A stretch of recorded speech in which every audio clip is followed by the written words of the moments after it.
Welcome to online CT class. So in this class, we'll discuss MCQs on dual nature of radiation and matter, atoms and nucleus.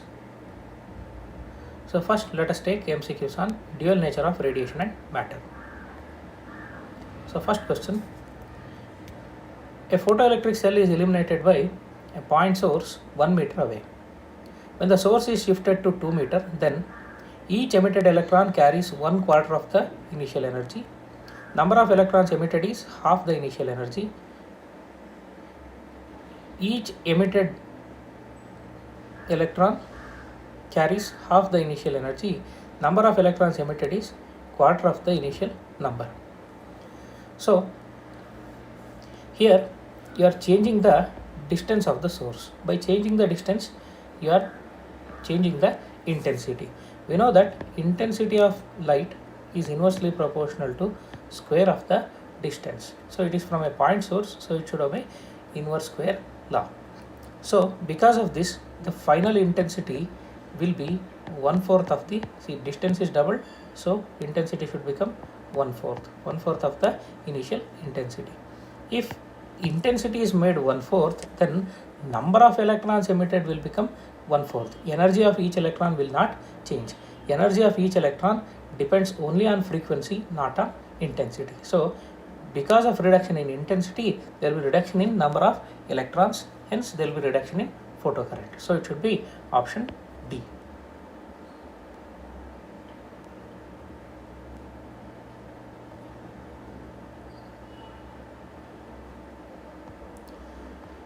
Yes, moving on to next one.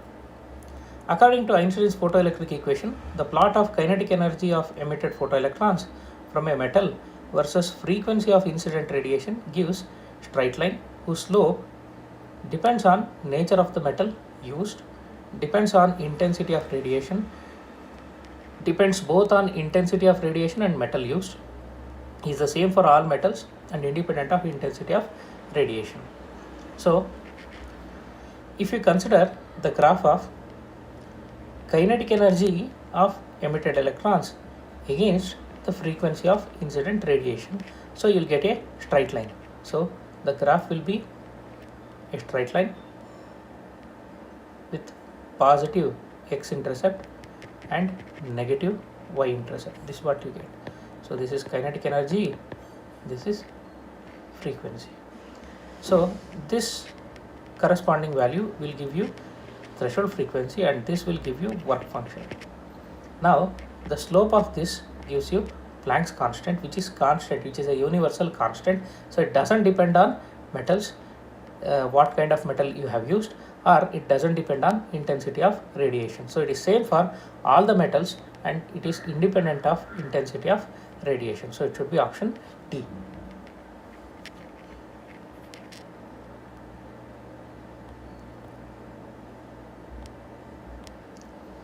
Moving further, in photoelectric effect, the number of electrons ejected per second is proportional to wavelength of light, proportional to intensity of light, proportional to work function of the metal, proportional to frequency of light. See, number of electrons ejected per second, this decides the photocurrent, and according to laws of photoemission, photocurrent is directly proportional to intensity of radiation.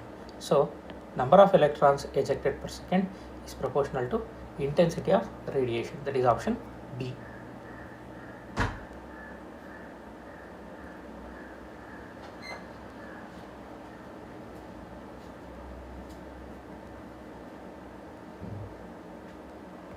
So we'll move on to next one.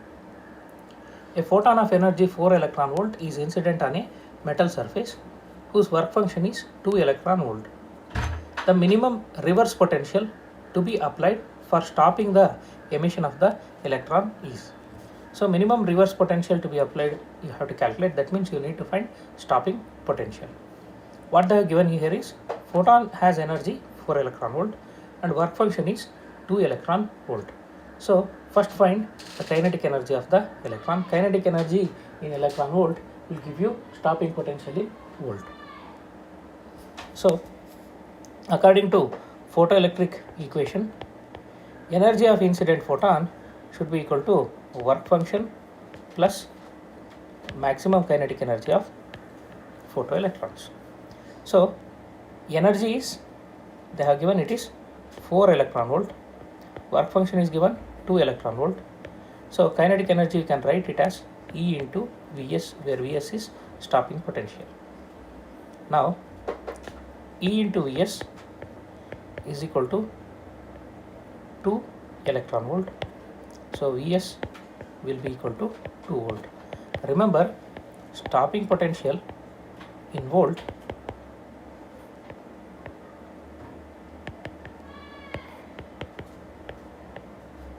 is equal to maximum kinetic energy of photoelectrons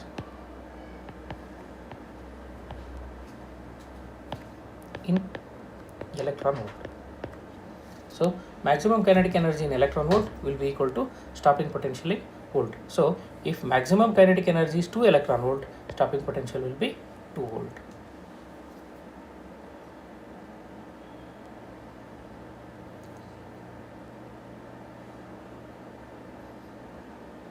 So that should be option A.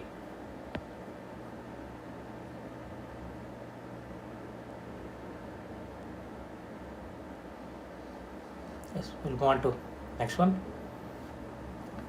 Figure shows the variation of photocurrent with anode potential for a photosensitive surface for 3 different radiations. Let IA, IB and IC be the intensities of FA intensities, and FA, FB, FC be the frequencies of the curves A, B and C respectively.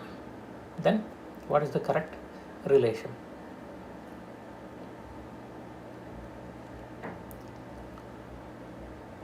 So here this particular point gives you stopping potential for A and B. So hence what we can conclude, stopping potential is same for both these values, but intensities are different, IA, IB. So these two must have same frequency. So what you can conclude is FA is equal to FB, because stopping potential depends only on frequency. So FA is equal to FB, you can conclude this. But this is saturation current. Saturation current for A is this much, saturation current for B is this much. So saturation current for C and B are equal. Saturation current for C and B are equal, but saturation current for A and B are different. So IA is not equal to IB. Saturation current is directly proportional to intensity. So IA is not equal to IB, IB is greater than IA. So the correct option will be FA is equal to FB, IA is not equal to IB.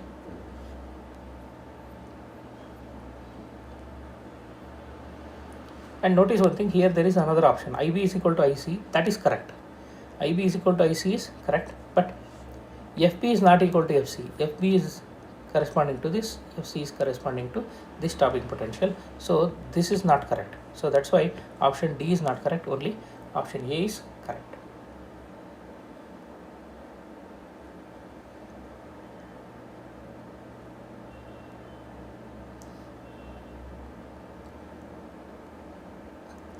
Shall move on to next one.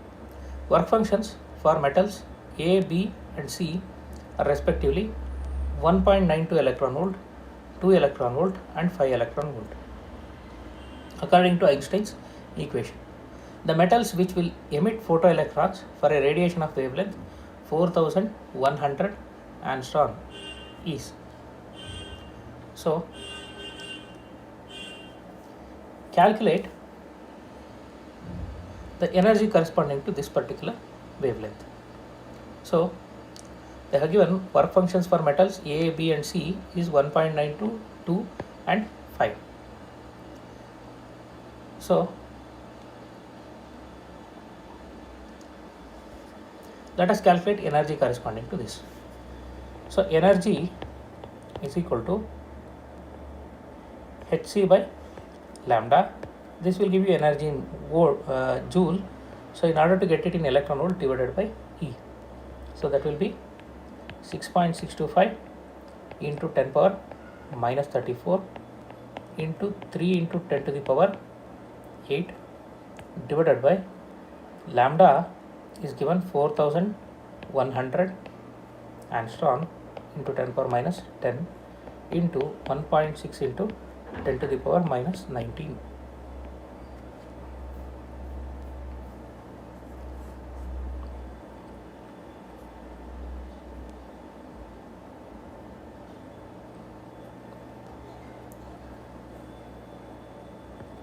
So if you consider 6.625 into 3, it is about 19.75 or 19.875, then divided by 1.6, so that will give you somewhere around 12. So if you calculate these values, see these are the constants h, c and e, and this is in angstrom, so this 10 power 10 also you can take. So if you take these things outside, what we will get is, we will get 12420. So this is what you will get, divided by 4100.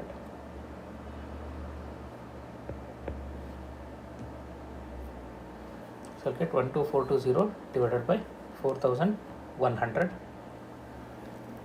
So calculate this. So this will give you roughly 3 electron volt.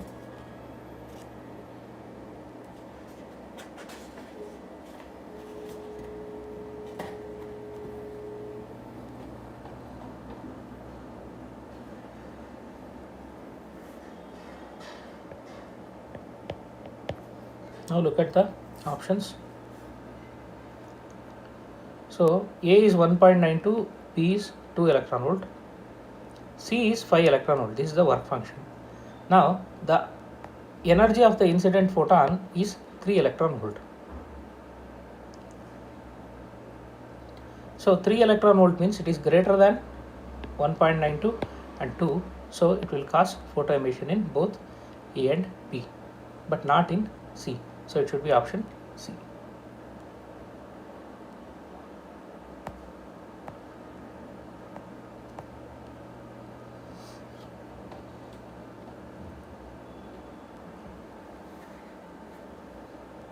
Yes, we'll proceed to next one.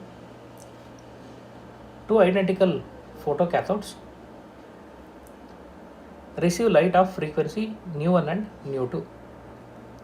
If the velocities of photoelectrons of mass m coming out are v1 and v2 respectively, then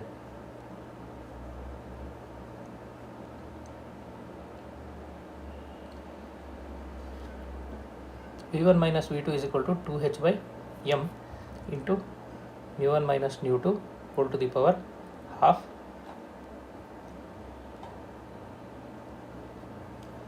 v1 square minus v2 square is equal to 2h by m nu1 minus nu2.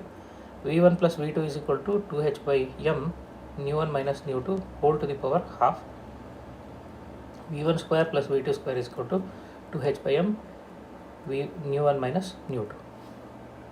So we have to find the relation between v1, v2 and nu1 and nu2.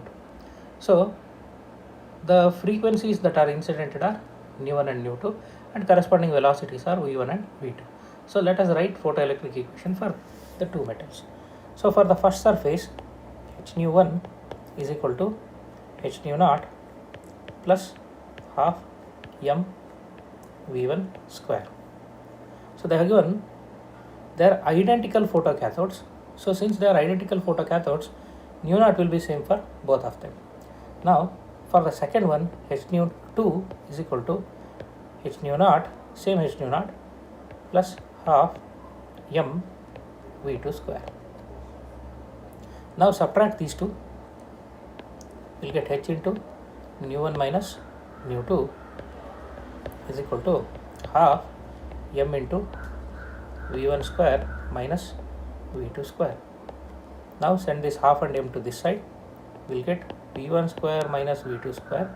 We'll write this first, that is equal to 2h by m into nu1 minus nu2.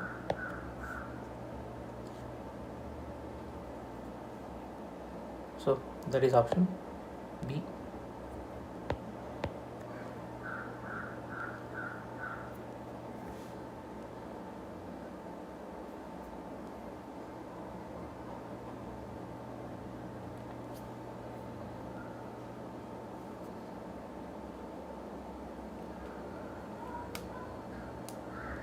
Yes, we'll move on to next one.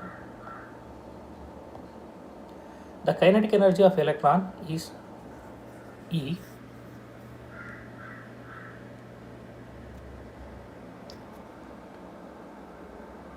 when the incident light has wavelength lambda.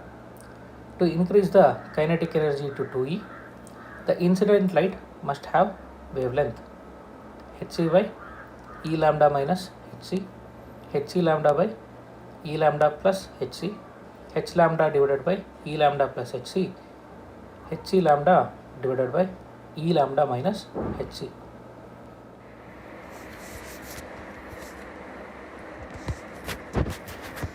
So in this problem what they have given is kinetic energy is E when incident light is having wavelength lambda. Now in order to increase the kinetic energy to 2E, what must be the incident wavelength? So write the photoelectric equation for the first case. So when incident wavelength is lambda, energy of radiation is hc by lambda, that is equal to h nu naught plus kinetic energy is given, it is E.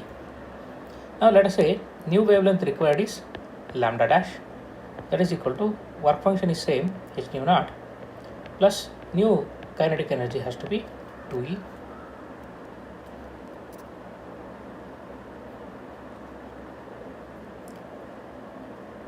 So from this equation you can write hc by lambda minus E is equal to h nu naught. Similarly from this you can write hc by lambda dash minus 2E is equal to h nu naught. So now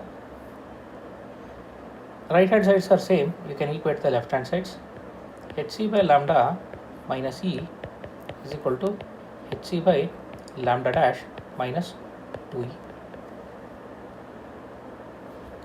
So now we need to solve for lambda dash. Send this 2E to this side, it will become plus 2E. So it will be hc by lambda plus E is equal to hc by lambda dash.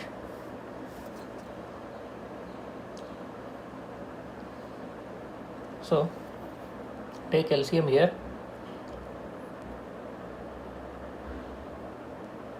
hc plus E lambda divided by lambda is equal to hc by lambda dash.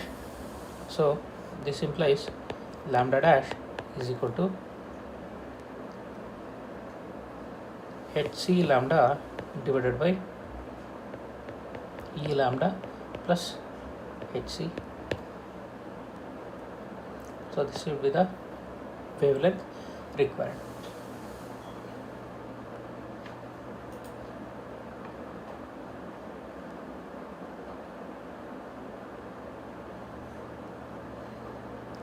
So that should be option B.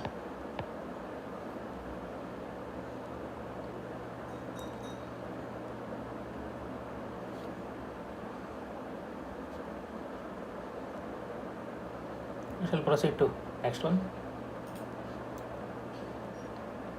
When a metallic surface is illuminated with monochromatic light of wavelength lambda, stopping potential for photoelectric current is 3 V0. When the same metallic surface is illuminated with wavelength 2 lambda, stopping potential is V0.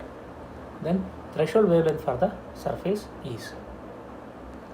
So write photoelectric equation for it. When illuminated with lambda, energy of radiation is hc by lambda, that should be equal to work function plus 3 EV0 because stopping potential is V0, 3 V0. Now when it is eliminated by 2 lambda, hc by 2 lambda is equal to W plus EV naught. So now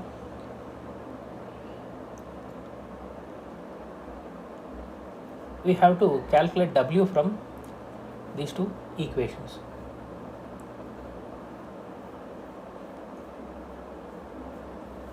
So multiply this 2 to this side, hc by lambda is equal to 2W minus 2 EV naught, plus 2 EV naught. Now let us call this as 1, this as 2. Now consider 2 minus 1.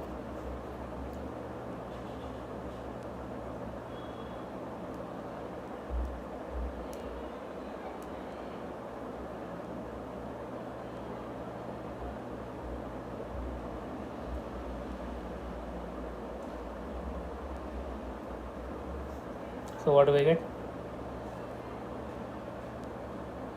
Or else we can just equate the RHS. So instead of subtracting, if we just equate the RHS, W plus 3 EV naught is equal to 2W plus 2 EV naught.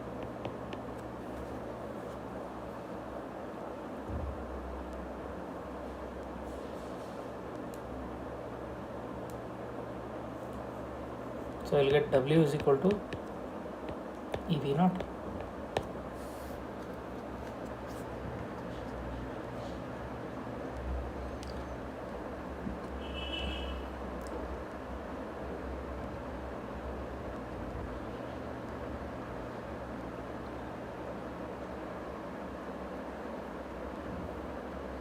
So from this, what do we get?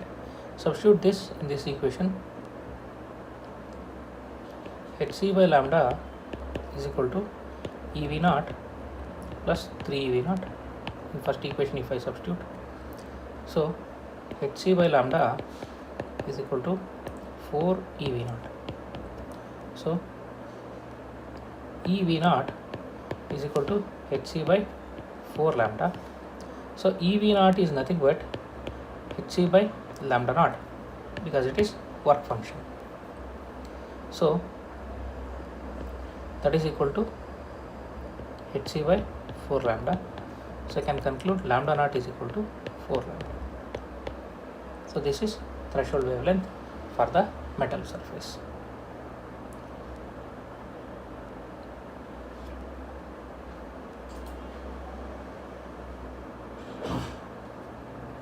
So that is option B.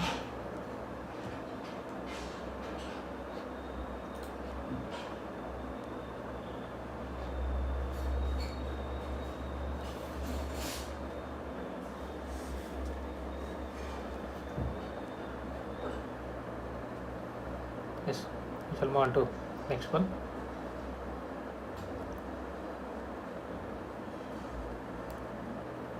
Radiations of 2 photons of energy twice and 5 times the work function of the metal are incident successively on the metal surface. The ratio of the maximum velocity of the photoelectrons emitted in the two cases will be. So what they have given here is there are 2 photons. One is having energy twice that of the work function, other has the energy 5 times the work function. They are incidented. So you need to calculate the ratio of maximum velocity of photoelectrons in the two cases. V1 by V2 you have to calculate. So let us write photoelectric equation for both of them. So in the first case, energy emitted is 2 times the work function. So incident energy to W is equal to W plus half m V1 square. In the second case, energy that is incidented is 5W, 5 times the work function, that is equal to W plus half m V2 square. Now from this, what you can write, W is equal to half m V1 square From this 4W is equal to half m v2 square. Now let us call this as 1, this as 2. So divide these two, what do we get? 1 by 4 is equal to v1 by v2 whole square. So v1 by v2 should be equal to 1 by 2, that is 1:2, that is option B.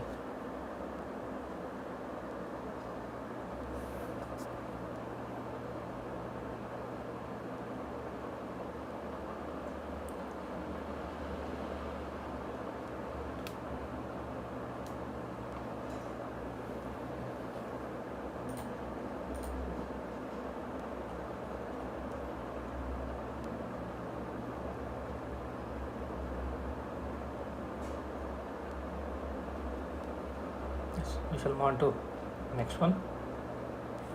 The de Broglie wavelength of a particle moving with a velocity 2.25 into 10 to the power 8 meter per second is equal to the wavelength of a photon. The ratio of kinetic energy of particle to the energy of photon is, given velocity of light is 3 into 10 to the power 8 meter per second. So what they have given here is de Broglie wavelength of a particle traveling with velocity 2.25 into 10 to the power 8 meter per second is equal to wavelength of a photon. We need to find ratio of kinetic energy of particle to the energy of photon. So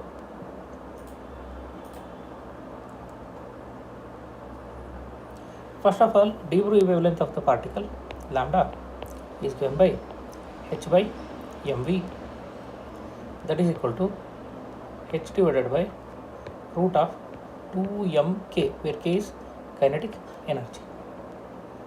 So square this, we get lambda square is equal to h square divided by 2mk. So if you solve for k from this, k is equal to h square divided by 2m lambda square. This is kinetic energy of the particle. Now if we consider for photon, wavelength of photon is given by E is equal to hc by lambda. So lambda is equal to hc by E. Now in the given problem, what they have given is de Broglie wavelength of particle moving with this velocity is equal to wavelength of photon. So the two wavelengths are equal, that is what they have given.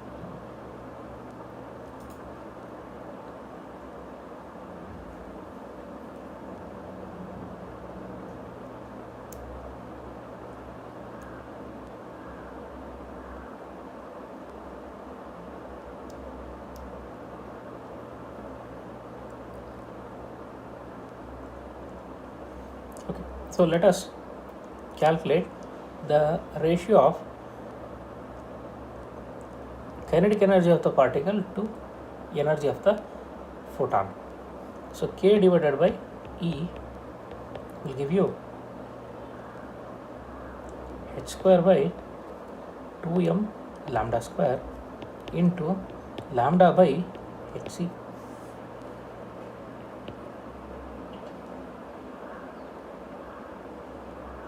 So that will give you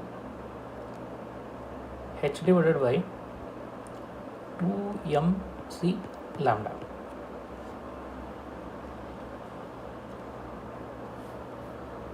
mc lambda. Now k by E is equal to h divided by 2mc into lambda is de Broglie wavelength, so you can take it as h by mv.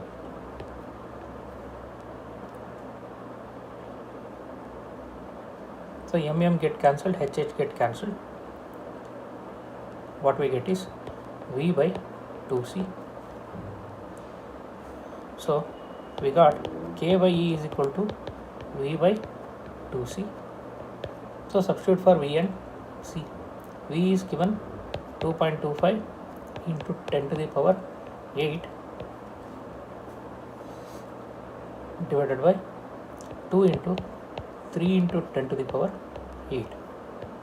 So that will give you 3 by 8.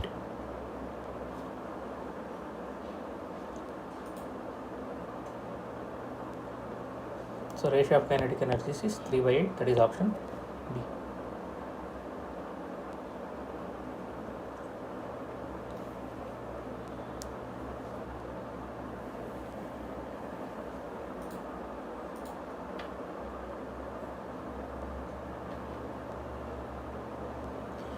We'll move on to next one. For a given kinetic energy, which of the following has the smallest de Broglie wavelength? So de Broglie wavelength lambda is given by h by mv. So you can write this as h divided by root of 2mk, where k is kinetic energy of the particle. So what they have given here is there are 4 particles given: electron, proton, neutron and alpha particle. So for given kinetic energy, which among these has smallest de Broglie wavelength? So if kinetic energy is same for all of them, then lambda is inversely proportional to root of m. So whichever has the highest mass, that should have lowest value of de Broglie wavelength. So the given particles are electron, proton, deuteron and alpha particle. So out of these 4, the heaviest is alpha particle, so it is having 4 units of mass. Deuteron has 2 units of mass, proton has 1 unit and electron is very light particle. So whichever has highest mass, that should have least wavelength. So the smallest de Broglie wavelength is for alpha particle. So it should be option D.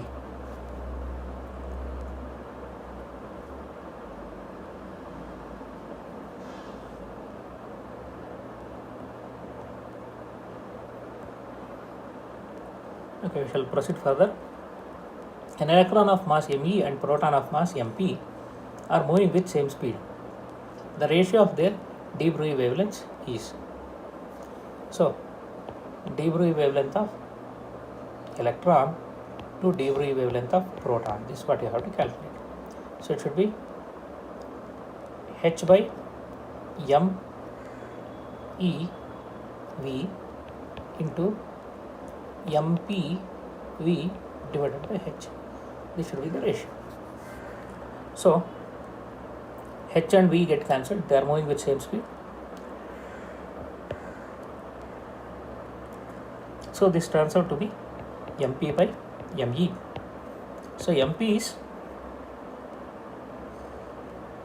by me is 1836. So lambda e by lambda p is 1836. So proton is 1836 times heavier than electron. So it should be option C.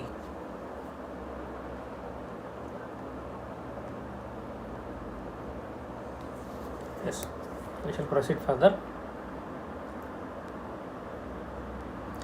Kinetic energy of an electron gets tripled, then de Broglie wavelength associated with it changes by factor. So kinetic energy de Broglie wavelength relation is lambda is equal to h divided by root of 2mk. Now if this kinetic energy is made 3 times, new wavelength will be h divided by 2m 3k under root. Now this 3 can be taken outside, it will be 1 by root 3 into h divided by root of 2mk. Now this is nothing but original wavelength, so it will be lambda by root 3. So it changes by a factor. What is the extra term? 1 by root 3. So this is the factor.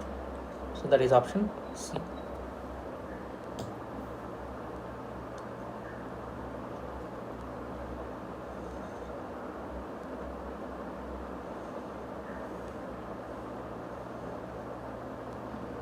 So we shall move on to next one. The ratio of de Broglie wavelength of an alpha particle and proton of same kinetic energy is. So if both alpha particle and electron have same kinetic energy, what is their ratio of their de Broglie wavelengths? So we know that lambda is equal to h divided by root of 2mk. So when kinetic energy is constant, lambda is inversely proportional to root m or lambda e by lambda p. This is what we need to calculate. That should be equal to root of mp by me. So mp is mass of, they have given alpha particle, so lambda alpha, so m alpha by me.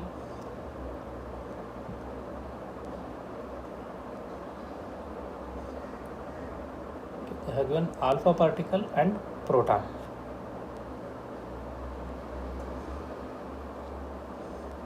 Okay, so lambda is equal to h by root of 2mk. So when kinetic energy is constant, lambda is inversely proportional to root m. So you need to find lambda alpha by lambda p, that is equal to root of mp by m alpha. So that should be root of mp is, let us say it is m, then m alpha is 4m. So that will become 1 by 2. That is option A.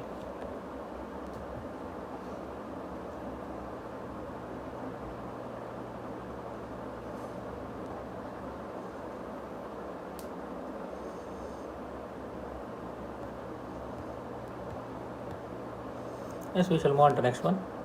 If the linear momentum of a particle is 2.2 into 10 to the power 4 kg meter per second, then what will be its de Broglie wavelength? So de Broglie wavelength of a particle is given by lambda is equal to h by p, where p is linear momentum. So they have given momentum, just calculate wavelength. So h is 6.625 into 10 to the power minus 34 divided by p is given 2.2 into 10 to the power 4. So roughly this is 3 into 10 to the power minus 30.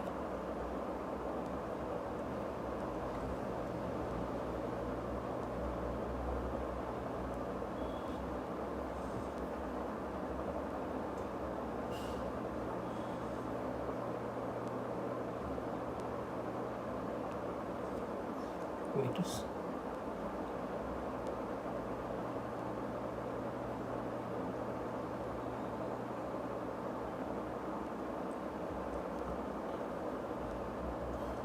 So that should be the answer.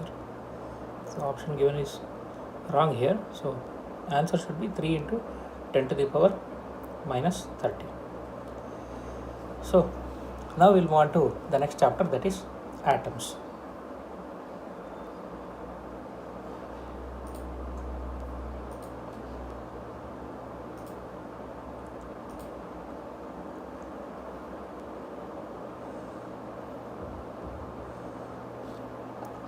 The radius of a first orbit of electron in hydrogen atom is 5.3 into 10 to the power minus 11 meter. Then radius of second orbit must be, see, radius of nth orbit in hydrogen atom is given by n square h square epsilon naught divided by pi m e square, that is equal to 1 for hydrogen atom. So Rn is directly proportional to n square. So from this you can say R2 by R1 is equal to 2 square by 1 square. So radius of second orbit R2 should be equal to 4 times R1, that is equal to 4 times what they have given, 5.3 into 10 to the power minus 11. So that should be 21.2 into 10 to the power minus 11 meters. This should be the radius of the orbit.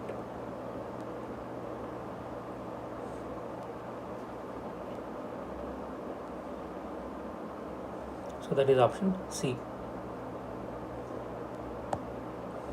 Yes, we'll move on to next one.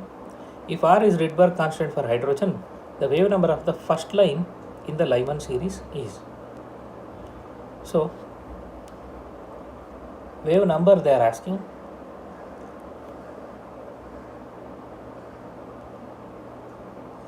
Okay, so wave number is given by 1 by lambda is equal to R into 1 by n1 square minus 1 by n2 square. So for Lyman series,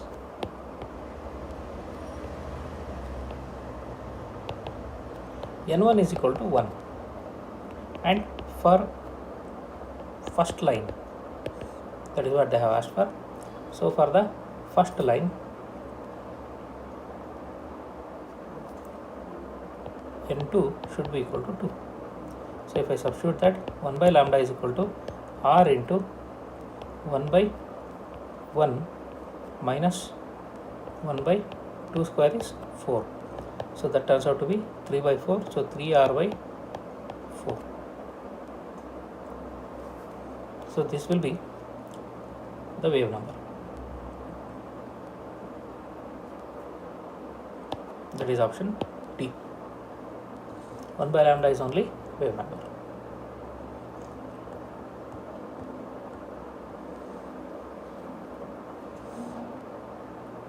Proceeding further, in the Bohr's model of hydrogen atom, let R, V and E represent radius of the orbit, the speed of electron and the total energy of the electron respectively. Then which of the quantities is proportional to the quantum number n?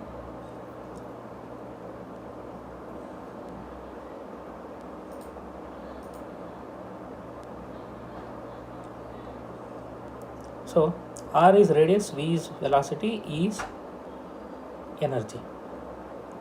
So we know that R is proportional to n square, energy is proportional to 1 by n square, and velocity is proportional to 1 by n.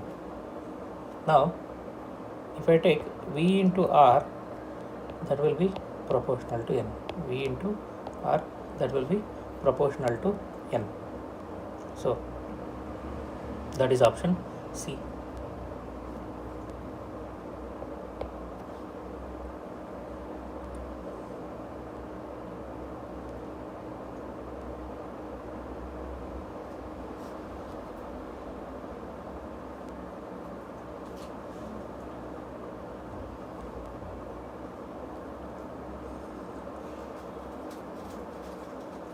So move on to next one. As the electron in Bohr orbit of hydrogen atom passes from n is equal to 2 to n is equal to 1, kinetic energy and potential energy U change by a factor of. So we know that kinetic energy is inversely proportional to n square,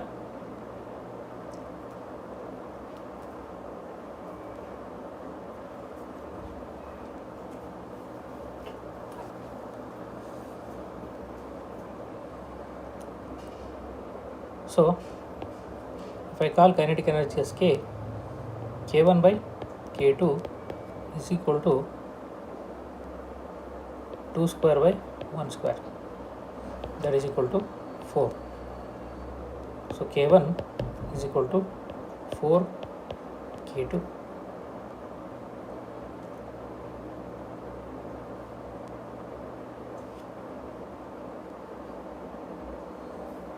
Then if you consider potential energy, this is also proportional to 1 by n square.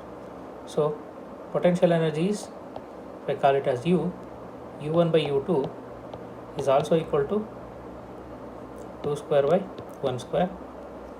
So that is equal to 4. So U1 is equal to 4 u2. So both kinetic energy as well as potential energy change by a factor of 4. So both of them will change by factor of 4. So it will become 4k and 4u. So it should be option C.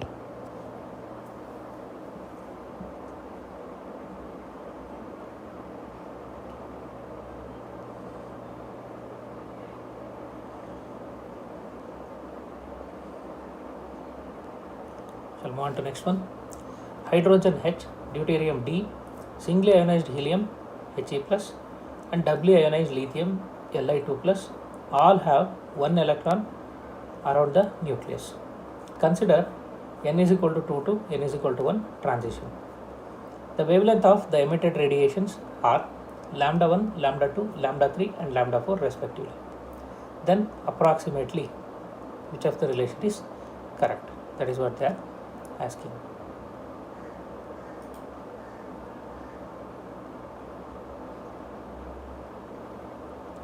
So lambda 1 is for hydrogen, lambda 2 is for deuterium, lambda 3 is for helium plus, and lambda 4 is for doubly ionized lithium. Now what is the relation connecting them? So we know that 1 by lambda is equal to z square r into 1 by 1 square minus 1 by 2 square for the given case. So from this what you can conclude is z square into lambda is equal to constant, because this is constant, this is constant. So z square into lambda is constant. So 1 square into lambda 1 should be equal to 2 square into lambda 2, that is equal to 3 square into lambda 3, and so on. So this implies lambda 1 is equal to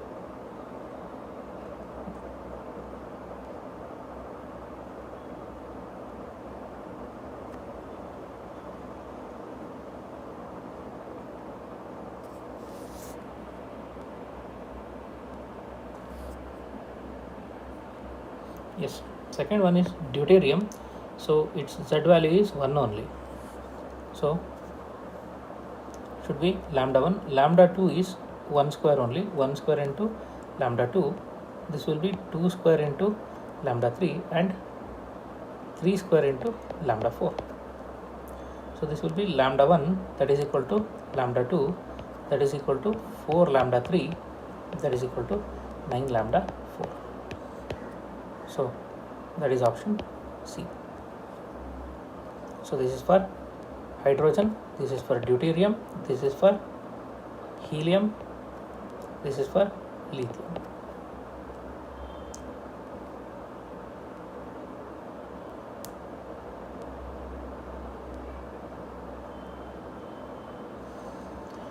Okay, we shall move on to next one. If doubly ionized lithium atom is hydrogen-like with atomic number 3, the wavelength of radiation required to excite electron in lithium 2 plus from first to the third Bohr orbit, and the number of different spectral lines observed in the emission spectrum of the above excited system are. So first you need to calculate in doubly ionized lithium atom what is the wavelength of radiation required to excite electron from ground state to the third Bohr orbit. Then how many spectral lines will be emitted when it comes back. So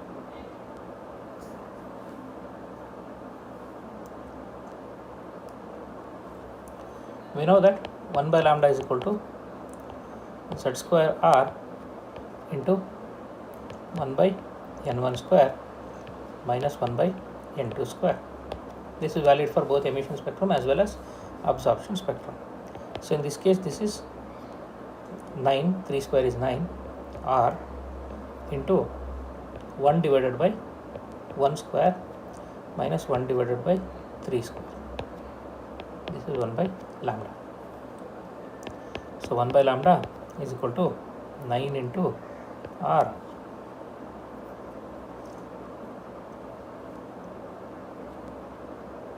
1 minus 1 by 9.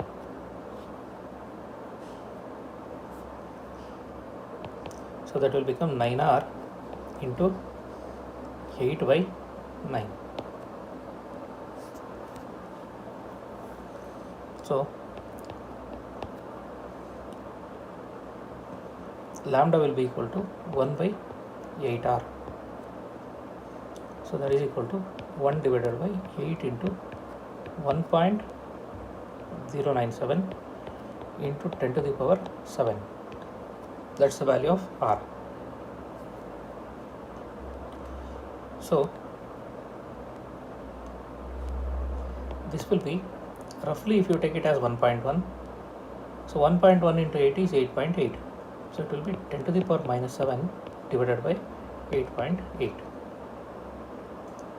So that will give you 114 angstrom. So this is wavelength. Now it is going from first excited state to third excited state.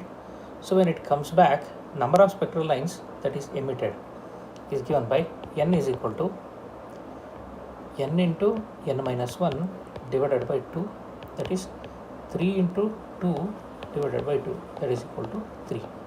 So number of spectral lines emitted is 3 and wavelength emitted is 114. So it should be option B.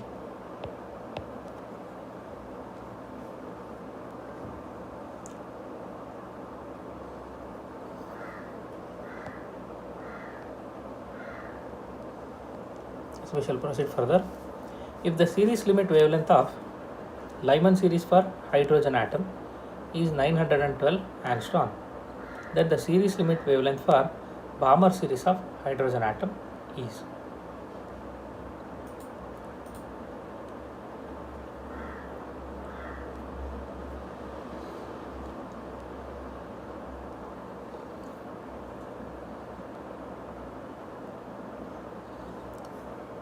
So options are in terms of 912.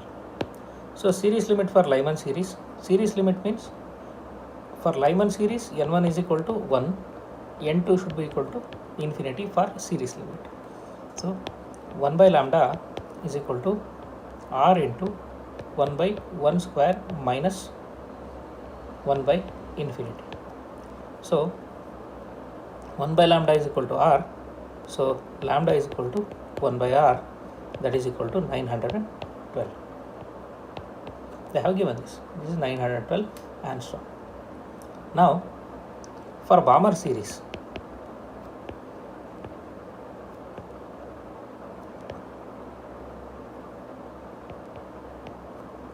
n1 is equal to 2, and for series limit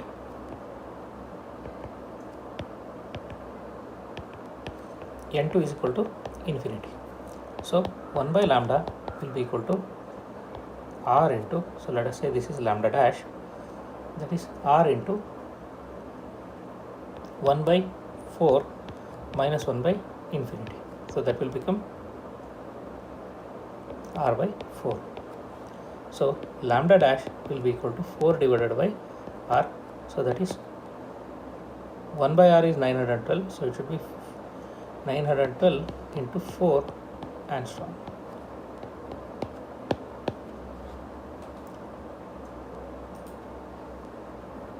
That is option C.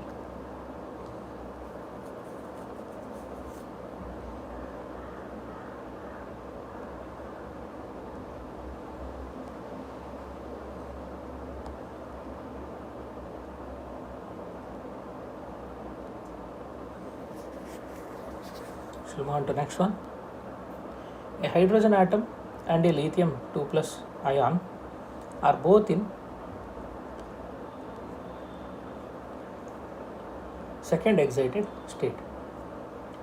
If LH and LLI are their respective electronic angular momenta and EH and ELI are their respective energies, then what is the relation between them? That is what they are asking.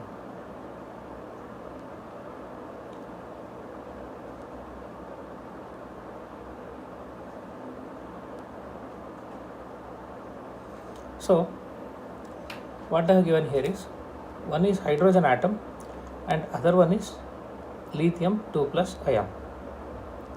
So both are in second excited state. So angular momentum mvr is equal to nh by 2 pi. So angular momentum of the electron depends only on n. So n is same for both of them. So here it is in second excited state. For second excited state n is equal to 3, so it should be 3h by 2 pi. So this is true for hydrogen also, this is true for lithium also. For both of them they are in second excited state, so LH should be equal to LLI. So that is first condition. So this is what we have got. Now coming to respective energies. So if I take the magnitude of energy,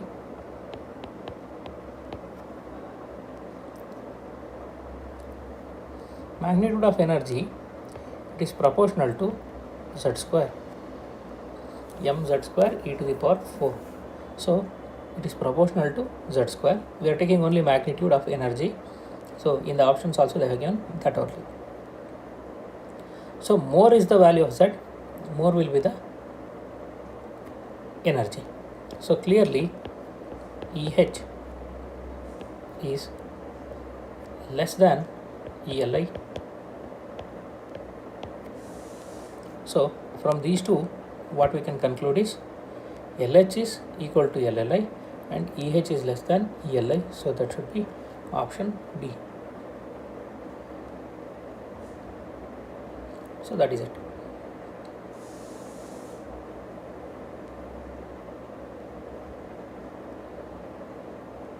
We shall move on to next one.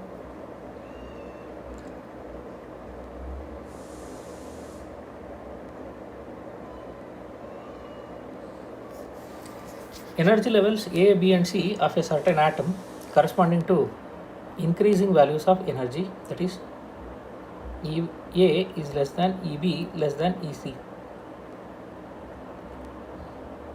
If lambda 1, lambda 2, lambda 3 are the wavelengths of radiation corresponding to transition from C to B, B to A and C to A respectively, then which of the following relations is correct? Now let us draw the energy level diagram for it. So A is the lowermost level, so this is A, next one is B, next one is C, that is what they have given. This is C, this is B. Now transition from C to B gives you lambda 1, this gives you lambda 1, B to A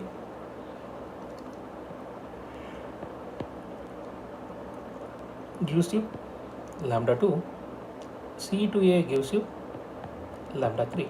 This is what they have given. Now energies corresponding to them, if I call them as E1, E2, E3, then clearly E3 should be equal to E1 plus E2. So substitute for E1, E2 and E3, Hc by lambda 3 should be equal to Hc by lambda 1 plus Hc by lambda 2. So 1 by lambda 3 is equal to 1 by lambda 1 plus 1 by lambda 2. So I'll get lambda 3 is equal to lambda 1 lambda 2 divided by lambda 1 plus lambda 2. That is option B.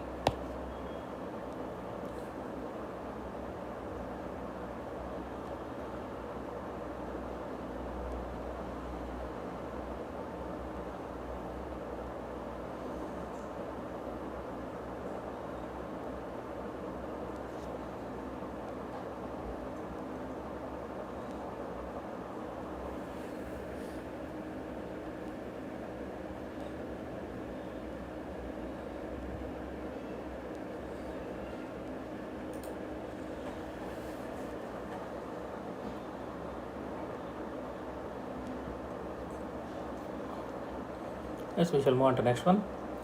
The orbital frequency of an electron in the hydrogen atom is proportional to n cube n to the power minus 3 n to the power 0. So You know that time period of revolution of electron is 4 epsilon naught square n cube h cube divided by m z square e to the power 4. So time period is directly proportional to n cube. So frequency should be inversely proportional to n cube, or it should be directly proportional to n to the power minus 3. That should be option B.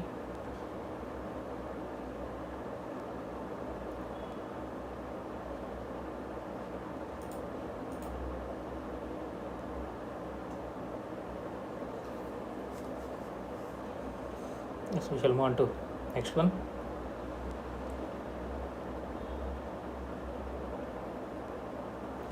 Hydrogen atom from excited state comes to ground state by emitting a photon of wavelength lambda. If R is the Rydberg constant, the principal quantum number n of the excited state is. So what they have given here is, so it is from excited state comes to the ground state by emitting photon of wavelength lambda. So R is Rydberg constant. What is the principal quantum number of the excited state? So just write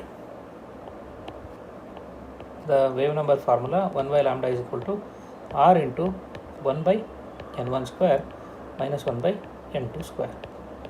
Now they have given it is hydrogen atom, so it should be R only. Now n1 is ground state, so it should be 1 minus, we don't know what is this, let it be n. We need to find n. Now send this to this side. 1 by lambda R is equal to 1 minus 1 by n square. So solve for n square, simply n. So 1 by n square is equal to 1 minus 1 by lambda R.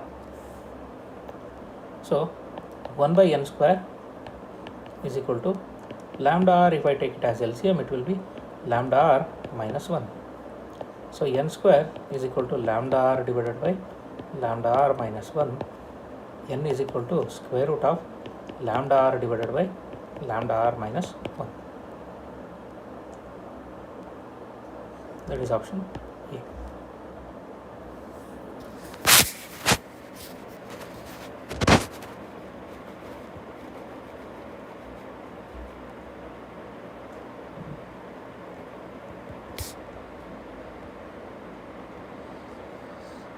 Okay, we shall move on to next one. If the electron in hydrogen atom jumps from third to second orbit, the wavelength of emitted radiation in terms of Rydberg constant is. So transition is from third to second orbit.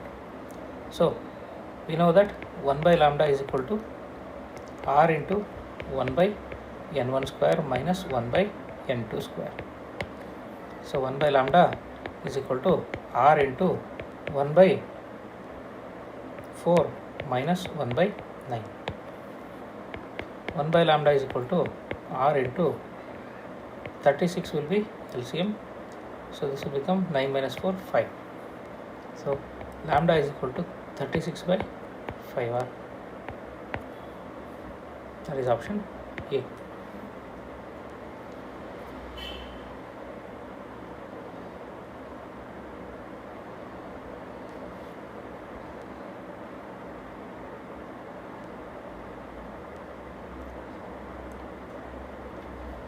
So that completes problems on atoms. Now we'll move on to next chapter, that is nuclei.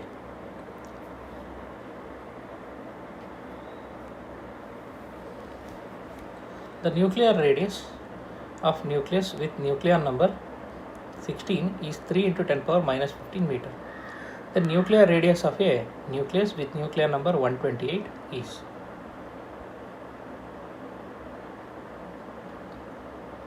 So we know that nuclear radius is proportional to cube root of the mass number, a to the power 1 by 3. So R2 by R1 is equal to A2 by A1 whole to the power 1 by 3. So R2 is equal to A2 by A1 whole to the power 1 by 3 into R1. Now A2 is given 128, A1 is given it is 16 to the power half into R1 is given 3 into 10 power minus 15. So R2 will be equal to 128 by 16 is 8, 8 to the power 1 by 3, that is cube root of 8 into 3 into 10 to the power minus 15. Cube root of 8 is 2, so it is 2 into 3 into 10 power minus 15 meter, that is 6 into 10 power minus 15 meter. This is R2.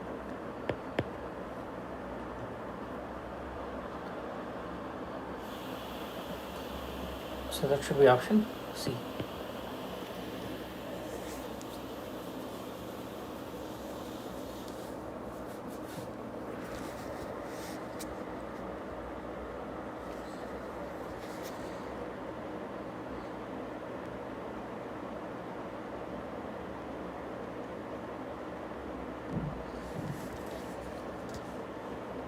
So we shall move on to next one. A particle moving with velocity 1/10 the speed of light will cross a nucleus in about. So approximately how much time it will take to cross a nucleus. So nucleus diameter is of the order of 10 power minus 15 meter. So in order to cover at 10 power minus 15 meter, if it is traveling at 1/10 the speed of light, how much time it will take? Time taken will be equal to distance by velocity, that is 10 to the power minus 15 divided by 3 into 10 to the power 8 divided by 10, 1/10 the speed of light. So that will be 10 power minus 15 divided by 3 into 10 to the power 7. So 10 power 7, if I take it to numerator, it will be 10 power minus 22 divided by 3. So this will be 3 into 10 to the power minus 21 second. So roughly it is 10 power minus 21 seconds. So order is 10 power minus 21 second. That is option D.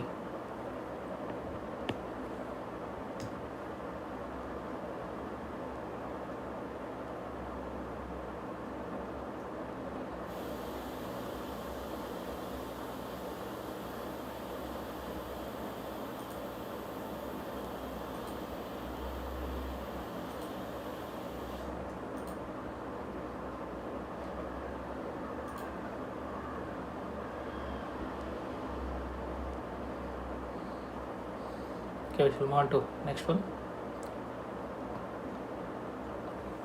A nucleus splits into two parts having radii in the ratio 1:2. Their velocities are in the ratio. So radii are in the ratio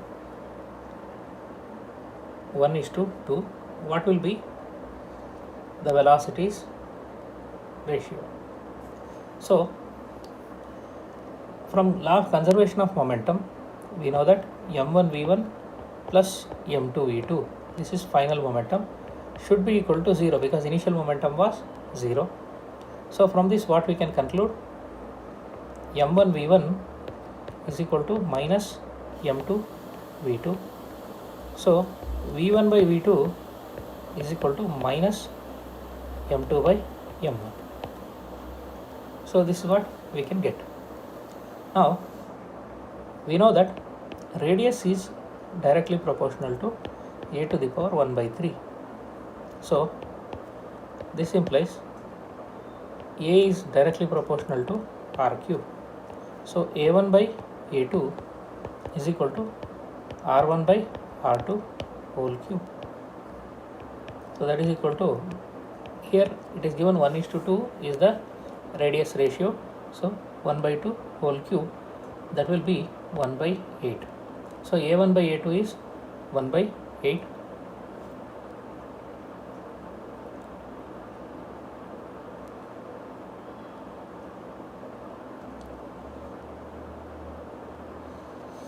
So A1 by A2 can be written as M1 by M2. More is the mass number, more will be the mass. So A1 by A2 is 1 by 8. So that is approximately M1 by M2.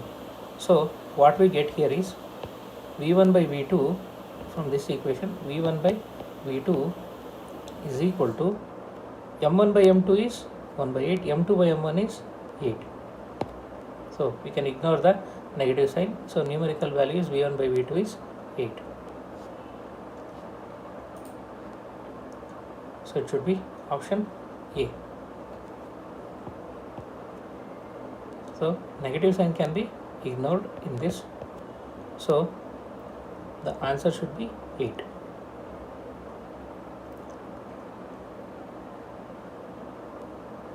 It is option A.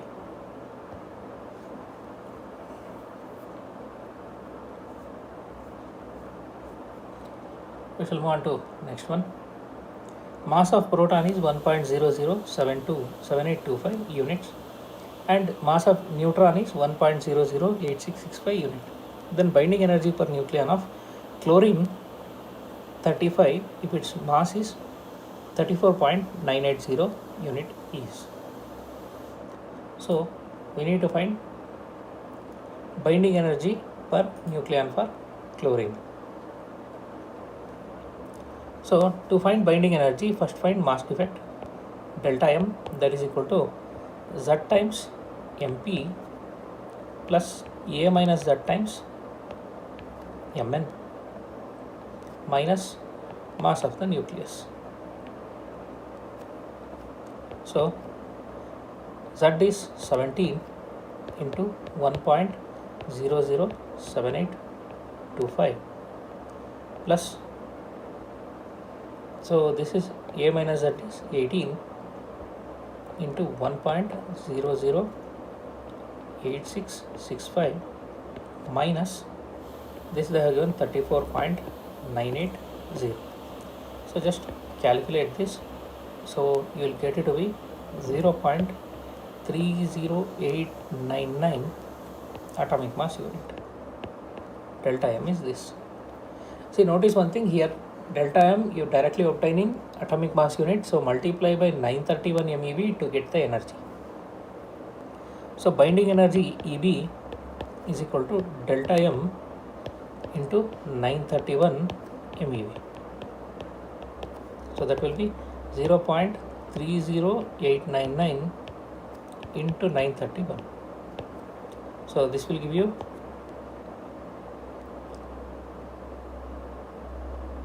287.67 MeV. So this is binding energy. Now binding energy per nucleon EBN is EB divided by A. So that is 287.67 divided by 35. So that should be equal to 8.2 MeV.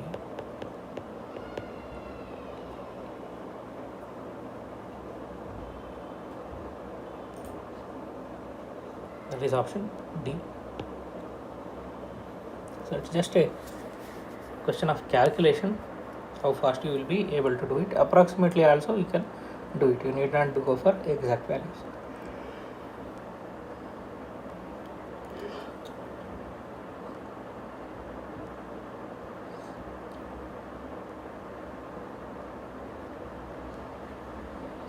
This should be option B, not D. Option D is kilo electron volt.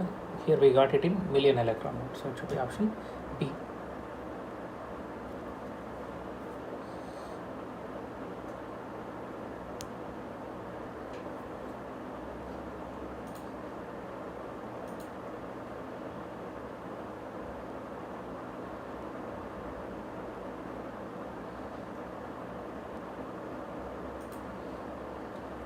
Okay, we shall move on to next one. Find the binding energy of alpha particle from the following data.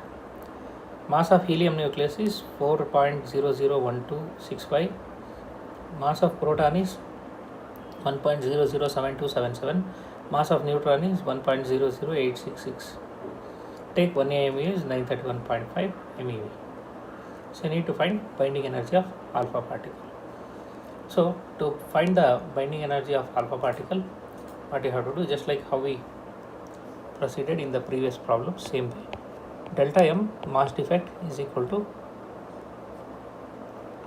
2 mp plus 2 mn minus mass of the nucleus. That should be 2 into 1.007277 plus 1.00866 minus 4.001265. That is equal to 0.030609 atomic mass units. So binding energy is EB is equal to delta M into, they only have given 931.5 MeV. So that is 0.03069 into 931.5. So that will turn out to be 28.512 MeV. So this should be binding energy.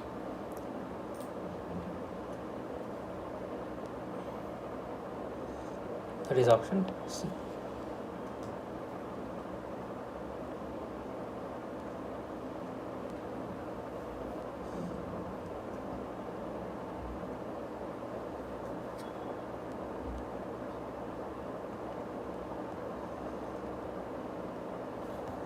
So we shall move on to next one. Two protons are kept at a separation of 40 angstrom. Fn is the nuclear force and Fe is the electrostatic force between them. Then Fn is very much less than Fe, Fn is approximately equal to Fe, Fn is very much greater than Fe, and Fn is equal to Fe. See, inside the nucleus, if you consider any two protons, they repel each other with a very large force. So in that case, the nuclear force binds them together.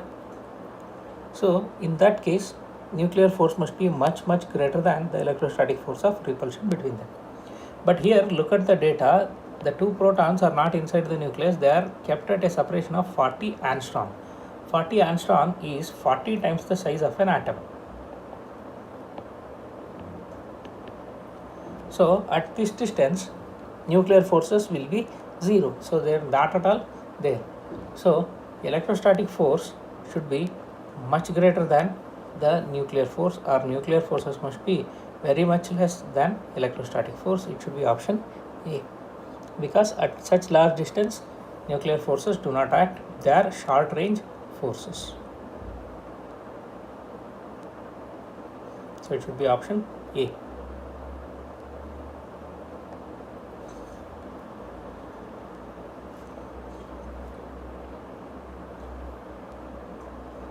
Okay, we shall proceed to next one.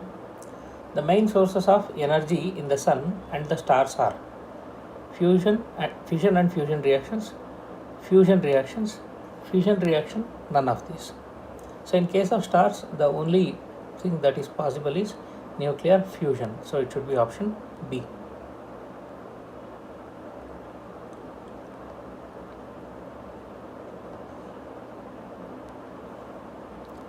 Yes. So now we'll move on to the next concept in nucleus, that is radioactivity. So the activity of a radioactive element is decreased to 1/3 of the original activity on lapse of 9 years. What will be the activity after 18 years? So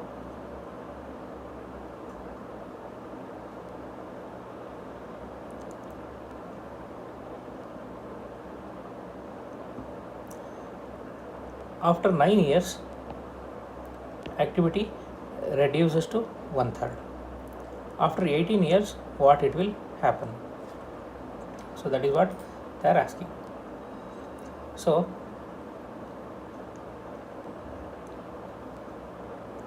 Initial activity, let it be I naught. After 9 years, it reduces to I naught by 3.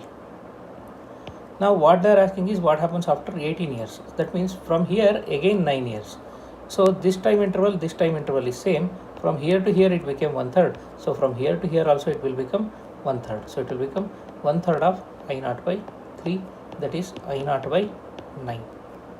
So that is option C. So notice one thing, this is how the radioactive decay happens. For equal intervals of time, by what fraction it has reduced, by same fraction or same factor it will reduce.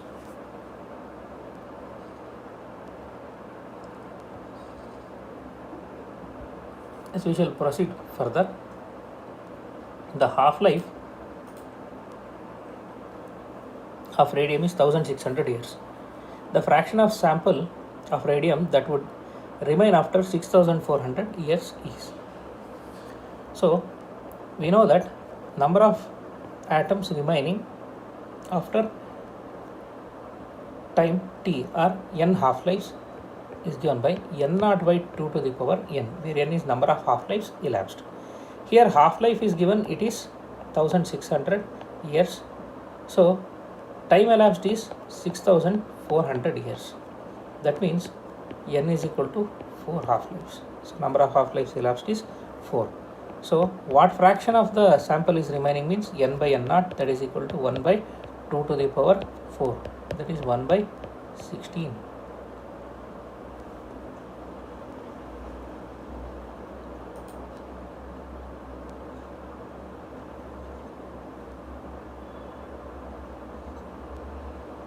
So that should be option D.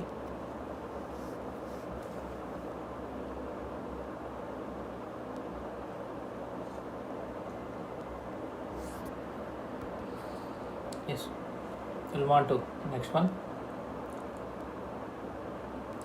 Half-life of radioactive radon is 3.8 days. The time at the end of which 1 by 20th of the radon sample will remain undecayed is. So you need to calculate the time after which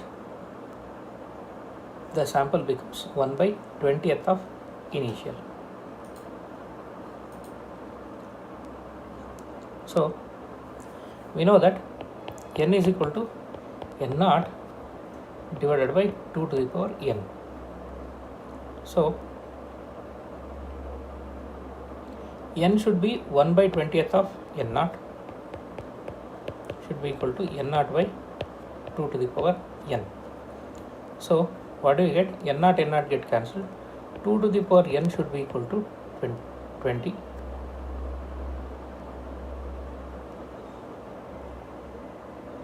So 2 to the power n should be equal to 20 means n should be lying between 4 and 5. So if n is equal to 4, then time taken should be n times half-life. Half-life is 3.8 days. So it should be 4 into 3.8, that is 15.2 days. If n is equal to 5, time taken should be 5 into 3.8, that should be 19 days. So the answer to this should lie between 15.2 and 19. So one that satisfies this is 16.5 days. So that is option B. Only option which lies between these two limits is 60.5 days. That is option B.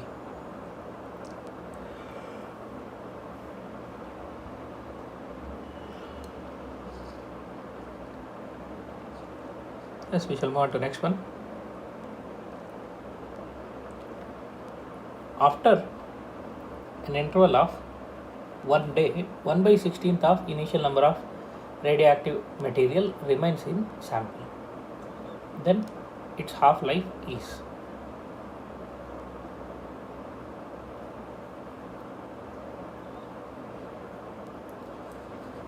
So here time elapsed is 1 day. That's what they have given. So n is equal to 1 by 16th of n naught. So we know that n is equal to n naught divided by 2 to the power n. So now let us calculate how many half-lives are elapsed.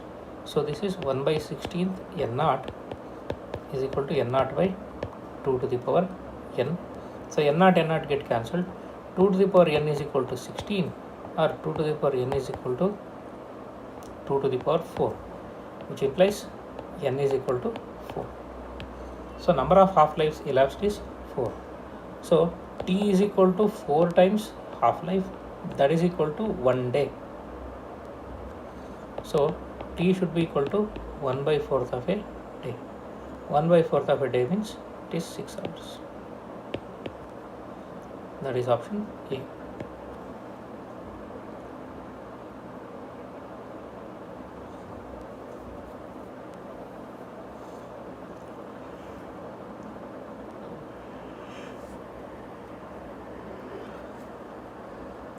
Okay, we shall move on to next one.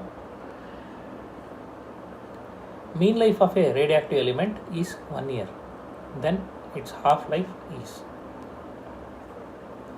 So half-life is given by 0.693 divided by lambda, where lambda is decay constant. Mean life is given by 1 by lambda. So where lambda is decay constant.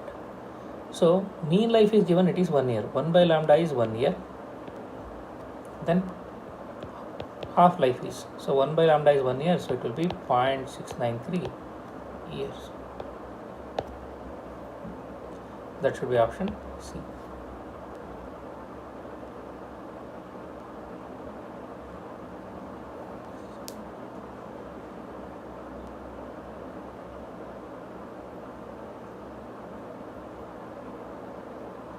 Okay, we shall move on to the next one. Number of atoms in radioactive sample reduces from 1000 to 100 in 2 days. Then number of atoms remaining at the end of 4 days is. So this is also based on the same logic. So 100, 1000 to 100 means it became 1/10 in 2 days. Now after 4 days means another 2 days. So it should become again 1/10. 1/10 means it should become 10. So that should be option B.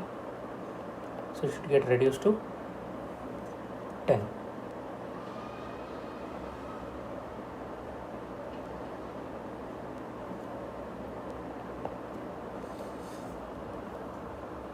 So it should be option B.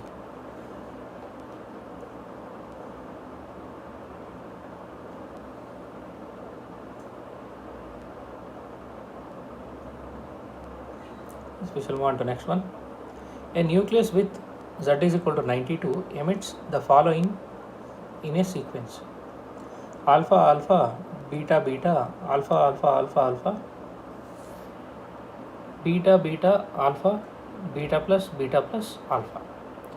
The Z of the resulting nucleus is. Notice one thing: whenever an alpha particle is released, the Z value reduces by 2. Whenever beta particle is released, Z value increases by 1. Then whenever there is beta plus decay, Z value decreases by 1. Now here 1, 2, 3, 4, 5, 6, 7, 8. Totally 8 alpha particles are emitted. One alpha particle will take away 2 values of Z. So Z should decrease by 16. Now coming to beta particles, 1, 2, 3, 4. 4 beta minus and 2 beta plus. So you can cancel the effect of 2. So you will be having on net there will be 2 beta particles. So that will increase the Z value by 2.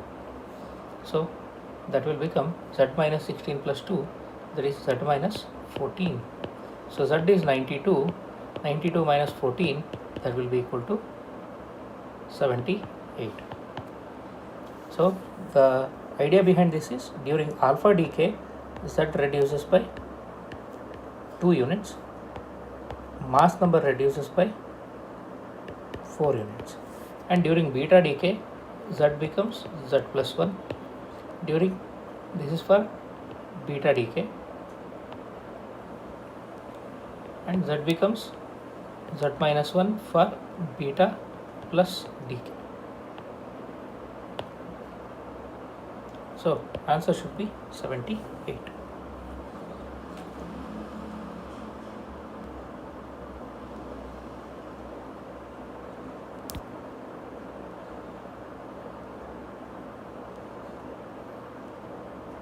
Yes, we shall move on to next one.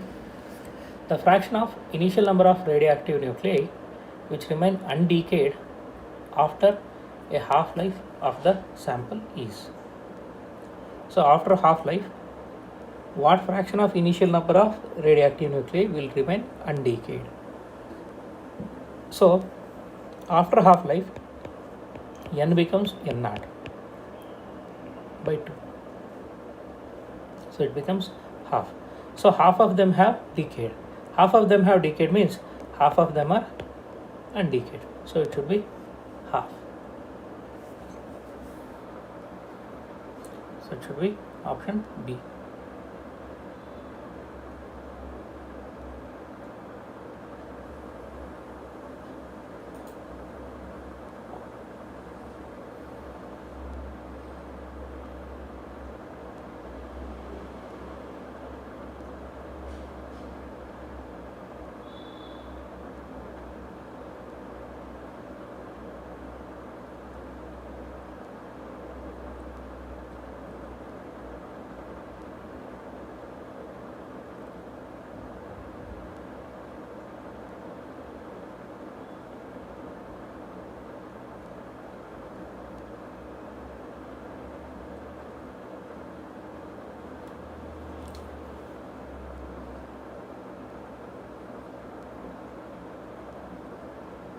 Yes, it should be option B, not option A.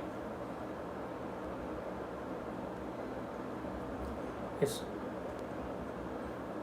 Proceeding further, a radioactive material decays by simultaneous emission of two particles with half-lives 1620 year and 810 year respectively.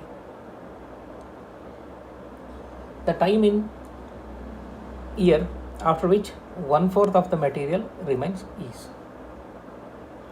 So after how many years? Only 1/4 of the material remains.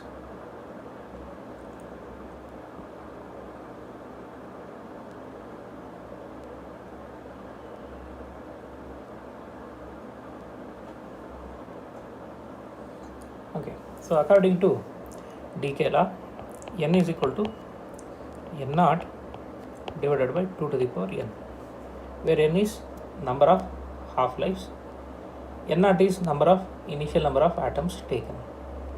So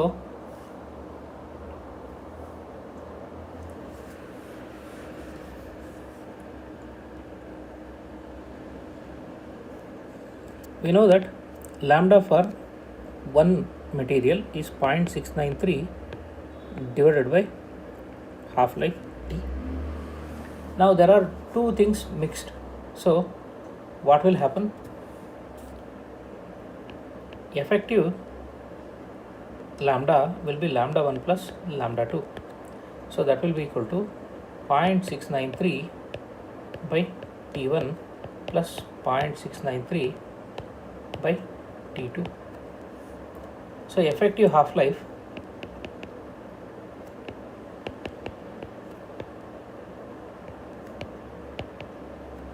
will be given by 1 by T is equal to 1 by T1 plus 1 by T2. That is equal to, for first sample they have given 1620 years, for second one it is 810 years. So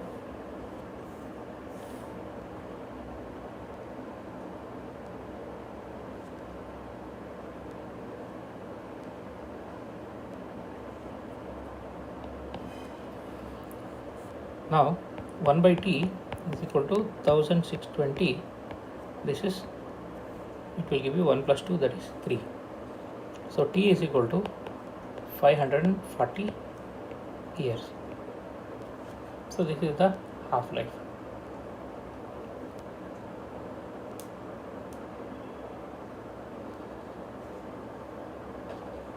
Now what they are asking is time in year after which 1/4 of the material remains. For 1/4 of the material to remain, for n to become n naught by 4, number of half-lives elapsed should be equal to 2. So time after which that happens is 2 into capital T, that is 2 into 540, that is 1080 years. That is option D.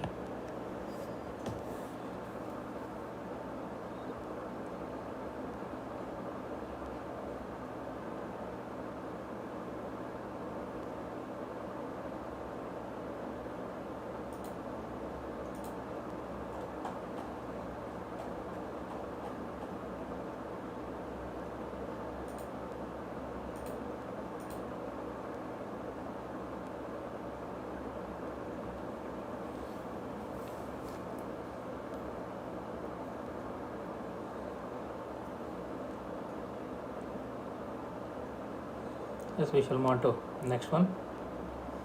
80 kg of radioactive material reduces to 10 kg in 1 hour. The decay constant of the material is. So 80 kg becomes 10 kg in 1 hour.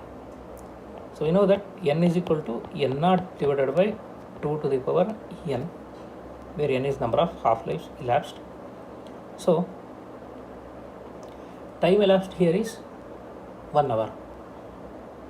So you can also write it as m is equal to m naught divided by 2 to the power n, because number of particles is directly proportional to mass of the sample. So now m is 10, m naught is 80 divided by 2 to the power n.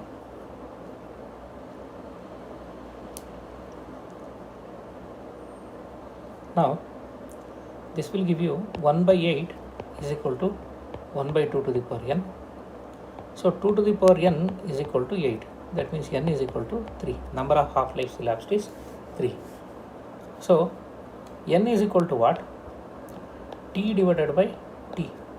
That is, this is capital T is half-life. So that they have given it to be 3. So time elapsed is 3 hours. Sorry, 1 hour. Time elapsed is 1 hour divided by T is equal to 3. So I'll get T is equal to 1 by 3 hours. So we need to find decay constant. 1 by 3 hour means they have given answer in seconds. So 1 by 3 hour means, so it is 1200 seconds. So we know that decay constant lambda is 0.693 by T, that is equal to 0.693 divided by 1200. So that turns out to be 5.8 into 10 power minus 4 per second. That is option E.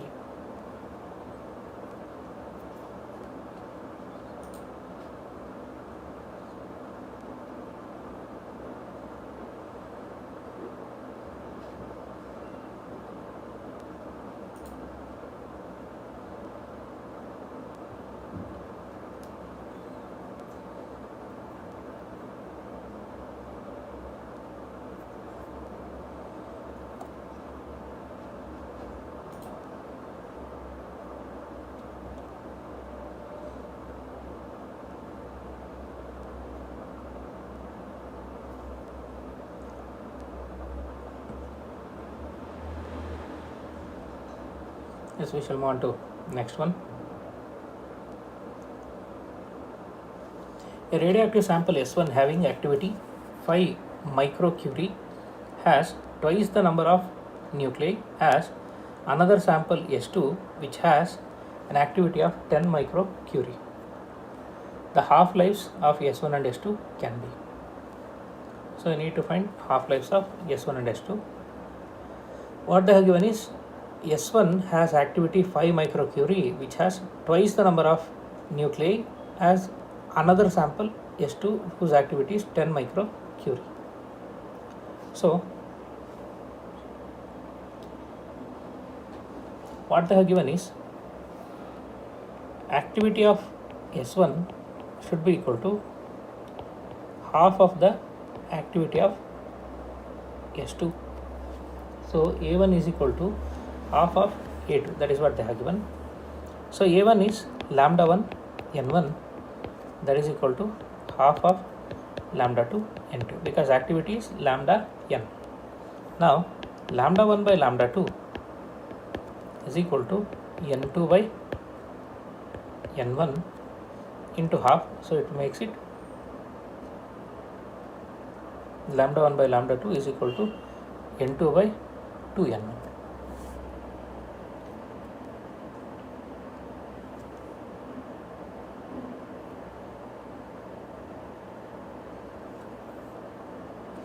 N2 by 2N1. Now lambda 1 by lambda 2 means this should be T2 by T1. So T1 by T2 is equal to 2N1 by N2.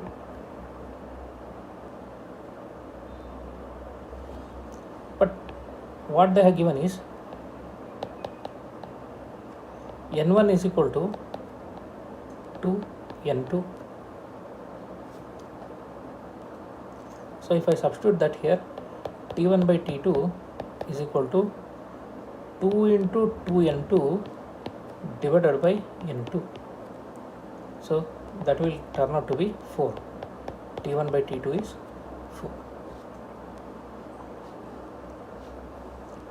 So ratio of their half-life should be 4.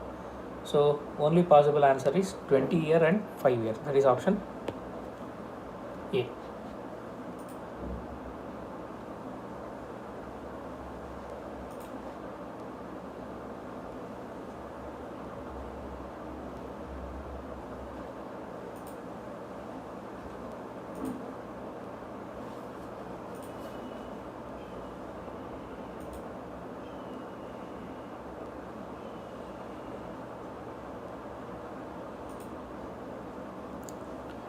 Yes, we shall move on to next one. Ionization power and penetration range of radioactive radiation increases in the order of gamma beta alpha respectively, gamma beta alpha, alpha beta gamma respectively, alpha beta gamma, alpha beta gamma, alpha beta gamma, gamma beta alpha respectively. See, when it comes to ionization power, highest ionization power is for alpha, then beta, then gamma. So it should be alpha, beta, gamma in the first place. Then when it comes to penetration range, highest is for gamma, then beta, then alpha. So it should be option D.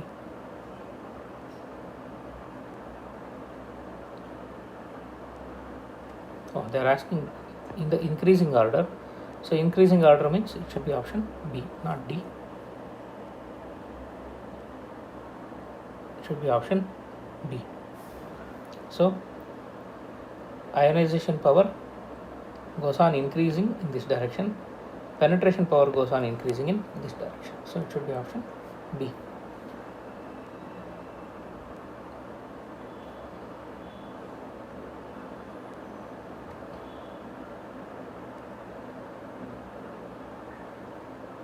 As we shall move on to next one. Half-life of a radioactive substance A is 4 days. The probability that a nucleus will decay in 2 half-lives is. So probability of nucleus to decay after 2 half-lives is. So after 2 half-lives,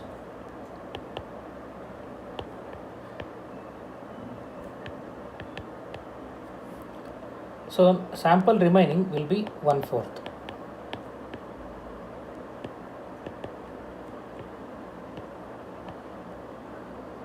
So 1/4 of the sample remains undecayed. So that implies 3/4 has decayed. So 1/4 is remaining, 3/4 has decayed, and what they are asking is what is the probability that nucleus will decay, not remaining, it will decay. So the probability of it getting decayed is 3/4. So that is option B.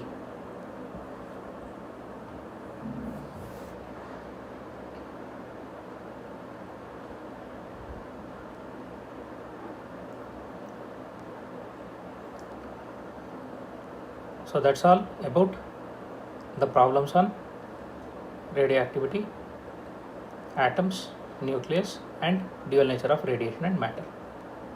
Thank you.